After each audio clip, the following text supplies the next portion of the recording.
Bismillahirrohmanirrohim. Birinchi dars. Dunyodagi jamiki insonlar o'z hayotlarini yaxshilashlik uchun harakat qilmoqdalar. Qiyinchiliklarni yengishga va kamchiliklarni yo'qotishga zo'r berib tirishib, bugungi kunini kechagisidan yaxshi qilishlik uchun intilmoqdalar.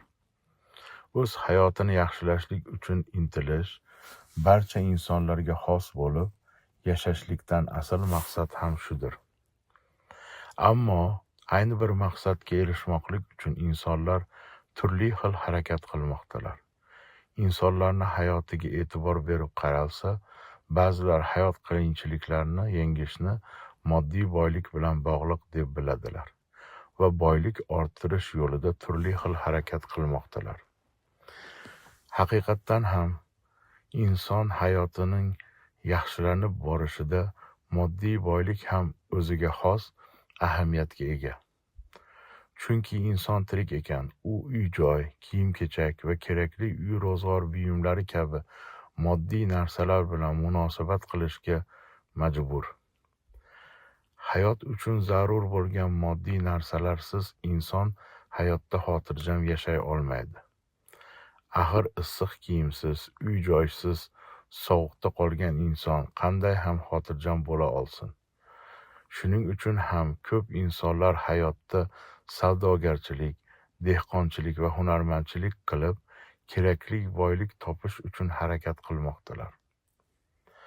Xulosa qilib aytganda, hayot uchun zarur bo'lgan moddiy narsalarsiz ham baxtli hayot bo'lishi mumkin deyishlik nodonlikdan boshqa narsa emas. Ammo hayot faqat moddiy boylik bilangina yaxshilanadi deyishlik ham donolikdan emas. Chunki inson moddiy munosabatlar qilish bilan bir qatorda ma'naviy munosabatlar qilishlikka ham majburdir. Ma'naviy munosabatlar deb insonni boshqa insonlar bilan qiladigan munosabatlariga aytiladi. Masalan, otalik, do'stlik, qarindoshlik va qo'shnichilik munosabatlari kabi. Garchi boylik insonlarning moddiy munosabatlari uchun asos bo'lsa-da, ma'naviy munosabatlarida boylik asos bo'la olmaydi. Chunki ma'naviy munosabatlarda hosil bo'lgan qiyinchiliklarni boylik vositasida bartaraf qilib bo'lmaydi. Bunga ko'p misollar keltirish mumkin. Masalan, biron insonni ota-onasi oq qilsa, yoki do'stlari tark etsa, yoki turmush o'rtog'i xiyonat qilsa, uni vijdon azobi qiynay boshlaydi. Vijdon esa pul bilan oldi-sotdi qilinadigan narsa emas. O'tmishda ulkan podshohlarni ham ma'naviy qiyinchilikka uchraganliklari va butun mamlakat boyliklariga ega bo'la turib ham uning davosini topa olmay o'tib ketganlari buni yorqin dalilidir. Xulosa qilib aytganda, ma'naviy munosabatlarda hosil bo'lgan qiyinchiliklarni boylik vositasida bartaraf qilib bo'lmaydi. Ma'naviy munosabatlarda hosil bo'lgan qiyinchiliklarni yengishni asosi odob, axloq bo'lib, qachon inson to'g'ri odob, axloqqa ega bo'lgandagina uni bartaraf qila oladi. Insonning ma'naviy munosabatlarini to'g'ri yoki noto'g'ri bo'lishi uning odob axloqiga bog'liqdir. Masalan, farzandning odobi deb farzandning ota-onasi bilan qiladigan munosabatlariga o'zini qanday tutishiga aytiladi. Agar to'g'ri munosabatda bo'lsa odobli, aks holda odobsiz deb hisoblanadi. Ma'naviy munosabatlar moddiy munosabatlarni o'z ichiga oladi. Ma'naviy qiyinchiliklarni yenga olgan shaxsni moddiy to'siqlardan o'tish ham oson bo'ladi. Masalan, farzandini barkamol bo'lib o'sishini istagan otaning unga kerakli bo'lgan moddiy narsalar bilan ta'minlashligi tabiiy bir holdir.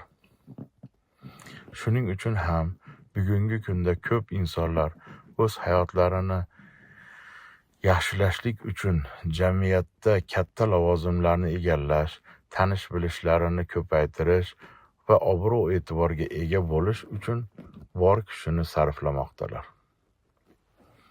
Ko'rinib turibdiki, insonlar bugungi kunda qanday harakat qilmasalar, aslida o'zlarining moddiy va ma'naviy qiyinchiliklarini bartaraf qilmoqchilar. Albatta, har bir inson ham eng chiroyli moddiy va eng samimiy ma'naviy munosabatlarni vujudga keltirishlikni orzu qiladi. Biroq xayol boshqa-yu, hayot boshqa.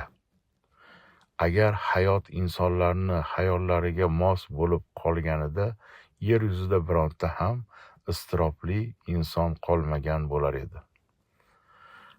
Aslida esa insonlar o'z hayotlarini yaxshilashlik uchun qanchalik urinmasinlar, ularning hayotlari kundan kunga yomonlashib bormoqda. Bunday holatda insonlar o'tmishlarini eslab zavqlanuvchi va bugungi kunidan iztiroblanuvchi bo'lib qolmoqdalar. Kelajak haqida gapirmasak ham bo'laveradi. Chunki bugungi muammolar kechagisidan ko'payib borayotgan bir paytda qanday qilib porloq kelajak haqida gapirish mumkin? Albatta, hayotni yaxshilanishi uchun qilingan harakat o'z samarasini bermasa, har qanday inson ham kelajakdan umidsizlikka tushishi tabiiy bir holdir. Iztiroblarni bu kabi ko'payib borishi natijasida insonlar porloq kelajak bo'lishligidan umidni uzib, zamon senga boqmasa, sen zamonga boq qabilida yechim topmoqdalar. Ammo bu holat porloq kelajak bo'lmasligiga dalil bo'la olmaydi. Balki insonlarni maqsad sari o'z harakatlarini o'zgartirishi kerak ekanligiga dalolat qiladi. Toki bu o'zga harakat o'z samarasini bersin va insonlarning hayoti kundan kunga yaxshilanib borsin. Bunday harakatga erishmoqlik uchun inson hayotda yana bir munosabatni e'tiborga olmoqligi zarur. Bu munosabat bilan tanishib chiqaylik.